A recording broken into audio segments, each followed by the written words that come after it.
కేవలం 15 నిమిషాల్లో 1500 కిలోమీటర్ల దూరంలో ఉండేటటువంటి వార్‌షిప్స్‌ని అత్యంత ఖచ్చితత్వంతో కూల్చేయగలిగేటటువంటి ఒక మిసైల్‌ని డీఆర్‌డీఓ ఆవిష్కరించింది.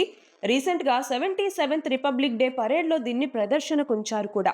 మరి అదే long range anti ship hypersonic missile అన్నటువంటిది. మరి దీనిని గనక మనం చూస్తే మన ఇండియన్ నేవీని మరింత స్ట్రెంథెన్ చేయటంలో భాగంగా దీన్ని ఆవిష్కరించటం జరిగింది. సో, ఇది ఎలా పనిచేస్తుంది అంటే క్వాసీ బాలిస్టిక్ మెథడ్‌లో ఇది పనిచేస్తుంది.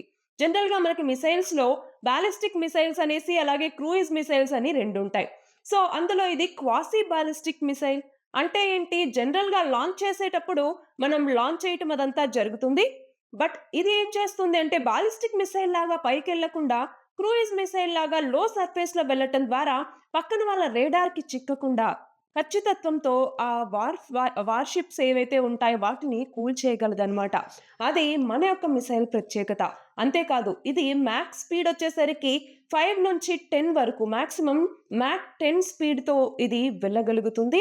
మరి దీనివల్ల మన నేవల్ వార్‌ఫేర్ అన్నటువంటిది మరింత స్ట్రెంథెన్ అవ్వటానికి, ఆత్మ నిర్భరతకి ఇది ఎంతగానో దోహదపడుతుంది.